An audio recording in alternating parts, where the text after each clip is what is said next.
Hello everyone, welcome back to my YouTube channel once again, and today's video is going to be related to the work permit, like what are the documents that you need for work permit. So I hope आप सब अच्छे होंगे. तो I got a lot of comments on my YouTube channel and other Facebook Messenger as well that if I can make a video on the documents related to work permit in Canada. So that's why I just thought to make a video on the work permit related document that you guys need.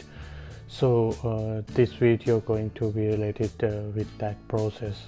So let's start that. के लिए apply कर रहे हैं, आपको उसी field के अंदर minimum 3 साल का experience, full time work experience होना चाहिए. तो फुल टाइम मतलब आपको 45 आवर या उससे ज़्यादा पर वीक आपको काम करते हुए होना चाहिए. तो मिनिमम 3 साल एक्सपीरियंस. उसके बाद आते हैं आपको डॉक्यूमेंट क्या क्या शो करने होते हैं. वीज़ा ऑफिसर जब आपकी फ़ाइल ओपन करता है तो वो क्या क्या आपके डॉक्यूमेंट चेक करते हैं. तो सबसे पहले जिस कंपनी का आप एक्सपीरियंस शो कर रहे हो तो उस कंपनी का आपके पास ज्वाइनिंग लेटर होना चाहिए. ज्वाइनिंग लेटर प्रॉपरली होना चाहिए, मतलब उसमें सारी टर्म्स एंड कंडीशन होती हैं, कंपनी की पॉलिसी होती हैं, आपने किस हिसाब से कंपनी के साथ काम करना है, आपका डिपार्टमेंट क्या होएगा और आपकी सैलरी क्या होएगी, वो सब उसमें ज्वाइनिंग लेटर में होता है. आपका मिनिमम आवर क्या रहेंगे, फुल टाइम है कि पार्ट टाइम है, वो सब मेंशन होता है ज्वाइनिंग लेटर में. तो सेकंड थिंग आ जाती है रिलीविंग लेटर. रिलीविंग लेटर में आपका होता है कि जब आप कंपनी छोड़ते हो तो कंपनी जब आपको रिलीव करती है तो उसमें आपका सारी चीज़ें मेंशन होती हैं कि इसका मतलब कंपनी के साथ जो काम करने का तरीका था और जो अपने कलीग के साथ बिहेव था, वो सब सारी चीज़ें मेंशन होती हैं उसमें. तो और इस डेट को हमने इसको कंपनी से रिलीव कर दिया, तो that's relieving letter. Third thing is your experience letter. Experience letter में वही होता है कि इसने हमारी कंपनी में इस डेट से लेके इस डेट तक काम किया है, इतने घंटे हर वीक काम किया है. तो that's make him full time और पार्ट टाइम. तो आप अगर कम घंटे काम कर रहे हो तो दैट्स अ पार्ट टाइम. अगर आप मिनिमम 45 आवर से ऊपर काम कर रहे हो पर week, that's make you full time employ of that company. तो उसमें वो सब चीज़ें मेंशन होती हैं. और ये हो गया आपका एक्सपीरियंस लेटर, आपने किस डेट से किस डेट तक काम किया है. तो जैसे 1 साल 2 साल 3 साल जितने भी दिन आपने काम किया है तो उस हिसाब से आपका एक्सपीरियंस लेटर बनता है. जैसे मैंने मैरिट में काम किया है तो मैंने मैरिट में जैसे जून 2017 में ज्वाइन किया था, तो जुलाई 2019 में जैसे मैंने छोड़ा तो मतलब वो 2 साल का लगभग एक्सपीरियंस लेटर बनता है कि कौन से सेक्शन में इसने, कौन से डिपार्टमेंट में इसने काम किया. वो सब चीज़ें मेंशन होती हैं प्रॉपरली कंपनी लेटर हेड के ऊपर. ये सब चीज़ें कंपनी के लेटर हेड पे होनी चाहिए. तो उससे मतलब वीज़ा ऑफिसर सेटिस्फाई हो जाता है कि नहीं, ये बंदा जेन्युइन है और इसने जेन्युइन तरीके से मतलब अपना काम जो वर्क एक्सपीरियंस शो कर रहा है, इसका ये जेन्युइन है सारी चीज़ें. सो आफ्टर दैट आ जाता है हमारा रेफरेंस लेटर. रेफरेंस लेटर एक बहुत ही इम्पोर्टेंट डॉक्यूमेंट होता है आपका वर्क परमिट से रिलेटेड, क्योंकि जब भी आप किसी एजेंसी से कांटेक्ट करेंगे तो वो लोग आपको ज़रूर बोलेंगे कि आप अपना रेफरेंस लेटर बनवा लें उस कंपनी से. तो रेफरेंस लेटर बेसिकली होता क्या है कि रेफरेंस लेटर में आपका पूरा, जैसे आपने फॉर एग्जांपल आपने 1 साल काम किया है तो उसमें डेट होती है कि प्रॉपर डेट आपने उस दिन काम किया है, उस दिन स्टार्ट किया था काम, और जैसे आपने 1 साल बाद छोड़ा तो आपने इस दिन छोड़ा है. तो वो होती है आपने कितने घंटे पर वीक काम किया है, वो सब उसमें मेंशन होता है. प्लस उसमें आपकी पोजीशन मेंशन होती है. जैसे आपने ज्वाइन किया था, मान लो कोई लोअर पोजीशन पे आप प्रमोट होके किसी दूसरी पोजीशन पे आ गए हो, फिर एक और प्रमोशन आपको मिला है, तो वो सब सारी चीज़ें उसमें मेंशन होती हैं कि इसने इस डेट को एज ए दिस पोजीशन में ज्वाइन किया था, उसके बाद इसको promote as a this position किया और उसके बाद एक और इसको प्रमोशन मिला. तो वो सब चीज़ें जैसे सीनियर लेवल, जूनियर लेवल, सारी चीज़ें मेंशन होती हैं. कौन कौन से इसने रेस्टोरेंट में काम किया है, कौन कौन से डिपार्टमेंट में काम किया है, तो वो सब सारी चीज़ें होती है. उसके बाद रेफरेंस लेटर में आ जाता है आपकी ड्यूटीज़ क्या क्या थी. तो जैसे आप जैसे किसी आईटी कंपनी में काम कर रहे हैं तो आपके सिस्टम पे क्या क्या काम होता था, आप कौन कौन सी कंपनी से डील करते थे, या फिर आपने फील्ड पे जाके कितना काम किया होता है, वो सब सारी चीज़ें उसमें मेंशन होती हैं. या फिर फॉर एग्जांपल जैसे मैंने काम किया है तो मैंने उस रेस्टोरेंट में उस पोजीशन पे काम किया है, मेरी ड्यूटीज़ रिस्पॉन्सिबिलिटी क्या क्या थी, कौन कौन से सेक्शन में किया है। फिर जैसे सीनियर लेवल पे मैंने काम किया तो मैं मैनेज क्या क्या करता था, वो सब चीज़ें उसमें मेंशन होती हैं। देन आपकी आ जाती है सबसे लास्ट में आपका जैसे बिहेवियर से रिलेटेड, आपके पर्सनल उस काम को लेके कोई इशू तो नहीं हुआ, वो सब चीज़ें उसमें मेंशन होती हैं। और सबसे नीचे आपका HR जो मैनेजर होता है वो साइन करता है। फिर तो that's called a reference letter, तो वो भी बहुत ज़रूरी होता है रेफरेंस लेटर। सो मैंने आपको चीज़ें बताई, joining letter, relieving letter, reference letter. So then उसके बाद जो इम्पोर्टेंट डॉक्यूमेंट आपको चाहिए होता है salary slips. Salary slip very important होती हैं क्योंकि आपकी सैलरी बैंक में जा रही है, वो सब उस पर मेंशन होता है कि आपको कैश नहीं दिया जा रहा है, because cash is a crime है इन कनाडा के। कोई भी कंपनी आपको कैश पे काम नहीं दे सकती यहाँ पे। तो अगर आप कैश शो कर रहे हैं कि आपको कैश सैलरी मिली थी, तो that's doesn't count in your experience. You have to have a salary slip on that work period time. So आपके पास जैसे 1 महीने आपने जैसे 6 महीने काम किया है, तो उसमें से अगर आप 3 सैलरी स्लिप भी आपके पास है तो चलेगा। जैसे मैंने शो की थी, मेरा जैसे 2 साल का एक्सपीरियंस था, तो I just give them like 6 salary slip for in between like that 2 year period. तो बेसिकली होता है कि हाँ इस बंदे की सैलरी अकाउंट में आ रही थी।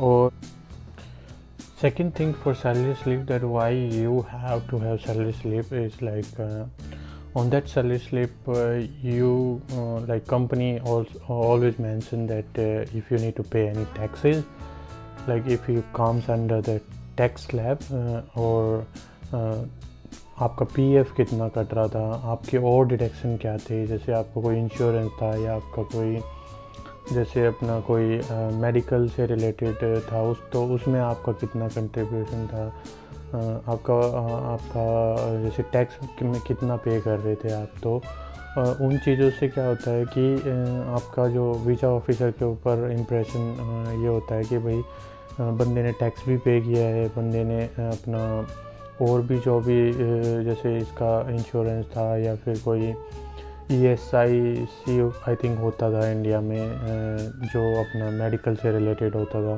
तो उसमें आपका कितना डिडक्शन होता था। तो टोटल डिडक्शन होती है आपकी सैलरी स्लिप पे। तो एक वीज़ा ऑफिसर को एक आइडिया मिल जाता है कि that person is genuine and his work related documents are genuine. So this depend as well, like अगर आप परमानेंट रेजिडेंसी के लिए जा रहे हैं तो फिर आपकी और डिटेल्स मांगी जाती है, जैसे बैंक स्टेटमेंट मांगी जाती है, आपकी सैलरी बैंक में आ रही थी या नहीं आ रही थी। तो बैंक स्टेटमेंट मैंने नहीं प्रोवाइड की थी, मैंने खाली अपनी सैलरी स्लिप प्रोवाइड की थी। तो salary slip is must as well. उसके बाद आ जाता है आपका आइल्स टेस्ट, जो international English language testing system, जो एक एग्ज़ाम आपको पास करना होता है। उसका एक लाइक मिनिमम जो आपका हर मॉड्यूल में मिनिमम पॉइंट इतने होने चाहिए। जैसे I think if you are applying for work permit, there is like a minimum criteria that you should not have minimum I mean less than 5 band each module. So वो भी बहुत ज़रूरी है, आप उसको कर लें, क्योंकि बहुत सारे लोग मेरे को पूछते हैं कि वर्क परमिट के लिए आइल्स की ज़रूरत नहीं होती, बट आइल्स की ज़रूरत है वर्क परमिट को लेके भी, क्योंकि जब मैंने 2011 या 12 में कनाडा का वर्क वीज़ा अप्लाई किया था सॉरी, तो उस टाइम मेरा वीज़ा रिफ्यूज़ हुआ था बिकॉज मैंने अपना आइल्स नहीं उनको दिया था। सो आइल्स इज़ मस्ट एंड आप कर लें, it's very easy, not that much tough. आप थोड़ा सा प्रैक्टिस करेंगे तो मतलब यूट्यूब वगैरह से देख के भी पहले उसका जैसे आइल्स का बेस क्या होता है, हर मॉड्यूल में क्या क्या होता है, तो वो सब देख लें, आप प्रैक्टिस करें 1-1.5 महीना, आराम से इजीली आपके 5 बैंड आ जाते हैं, उसमें कोई इतना रॉकेट साइंस नहीं होता है। तो आइल्स ज़रूरी होता है। तो ये तो हो गए सारे डॉक्यूमेंट से रिलेटेड चीज़ें जो आपको चाहिए होती हैं, इनके बिना आप वर्क परमिट नहीं अप्लाई कर सकते। देन उसके बाद आ जाती है आपकी सीए रिपोर्ट। आपके पास सीए रिपोर्ट होनी चाहिए। जो कोई भी जैसे गवर्नमेंट से किसी सीए को एक जो चार्टर्ड अकाउंटेंट होते हैं उनको एक नंबर मिलता है गवर्नमेंट की तरफ से, वो रजिस्टर्ड सीए होना चाहिए। तो आप उससे आपको एक लेटर लेना पड़ता है कि आपकी प्रॉपर्टी इतनी है, आपके बैंक में इतने पैसे हैं, आपके पास गोल्ड इतना है। तो वो सब सारी चीज़ें चेक करके एक लेटर बनाता है कि इसका कुल मतलब अमाउंट, इसकी जो सेविंग है वो कैनेडियन डॉलर में इतनी है, इंडियन रुपीज़ में इतनी है। तो वो लेटर एक लेना होता है आपको सीए से। उसके बिना भी नहीं होता, क्योंकि आपको प्रॉपर्टी शो करनी होती है, आपको सेविंग शो करनी होती है। क्योंकि आपको यहाँ कनाडा में आने के लिए जो गवर्नमेंट की रिक्वायरमेंट है कि भाई आपके पास शेविंग कुछ ना कुछ होनी चाहिए, ताकि इन केस अगर कुछ होता है यहाँ पे, जैसे आपको जॉब चली जाती है, कुछ होता है, आप थोड़े दिन इन चीज़ों को पे सर्वाइव कर लो यहाँ पे, जब तक आपको नेक्स्ट जॉब नहीं मिलती। तो उसके लिए मतलब ये चीज़ें होनी बहुत ज़रूरी है। तो सीए रिपोर्ट आपको होना बहुत ज़रूरी है। देन मेडिकल आ गया आपका। मेडिकल कुछ एजेंट तो होते हैं, जो एजेंसी वाले होते हैं, वो कुछ तो पहले मांग लेते हैं अपफ्रंट। जैसे मैंने अपफ्रंट कराया था, मतलब वीज़ा लॉन्च होने से पहले ही मैंने करा लिया था। तो उसमें क्या फ़ायदा होता है कि जब आप वीज़ा ऑफिसर आपकी फ़ाइल खोलता है तो वो आपको फिर दोबारा से नहीं मांगता, वो स्ट्रेट अवे आपको चेक करता है सारे डॉक्यूमेंट, अगर उसके पास हैं तो वो मतलब सीधा आपको वीज़ा इशू कर देता है। तो मेडिकल मेरे को बहुत अच्छी चीज़ लगी। मेरी एजेंसी ने बताया कि भाई आपको अपफ्रंट मेडिकल कराना है, तो दैट्स गुड थिंग। आप भी अपनी एजेंसी को ये पुश कर सकते हैं कि भाई आप फ्रंट मेडिकल करा लें, क्योंकि जब वीज़ा फाइल खुलेगी फिर ऑफिसर पूछेगा तो उसमें टाइम वेस्ट ही होता है ज़्यादा। देन आपको अपने बैंक में फ़ंड भी दिखाने पड़ते हैं। जैसे मैंने $6000 तक फ़ंड शो किया था मैंने अपने बैंक में, तो उससे एक बैंक से लेटर ले लिया था कि भाई मेरे अकाउंट में इतना फ़ंड अभी है। वही सेम चीज़ें सर्वाइव हो जाएगा बंदा थोड़े दिन, अगर जॉब हो या फिर कुछ ऐसी मिस हैपनिंग होती है, भगवान ना करे किसी के साथ हो, बट एनीवे तो वो सब चीज़ें इनकी रिक्वायरमेंट होती हैं। कह रहा हूँ कि मतलब यही सब चीज़ें मेन है आपको वर्क परमिट अगर आप अप्लाई कर रहे हैं। तो कैसी लगी वीडियो बताना, कुछ अगर छूट गया हो तो उसके लिए सॉरी। और अगर और कुछ आपको पूछना है पर्सनली तो आप यूट्यूब चैनल पे भी कमेंट कर सकते हैं, मैं वहाँ पे भी आपके कमेंट का रिप्लाई करूँगा। और आपको फेसबुक मैसेंजर या फिर वो सब की डिटेल मैं उस पर यूट्यूब पे डाल दूँगा, आप वहाँ से चेक करके अपना देख सकते हैं। और कुछ ऐसी चीज़ें आपको इन चीज़ों से रिलेटेड कुछ भी ऐसे क्वेश्चन जैसे पुटअप करने होते हैं तो प्लीज़ आप यूट्यूब पे वहाँ पे लिख दिया करो, मैं चेक करता हूँ उन चीज़ों को और आपको ज़रूर बताऊँगा जैसे भी टाइम होएगा मेरे को। So thank you so much for watching this video and please do subscribe my channel and love you all.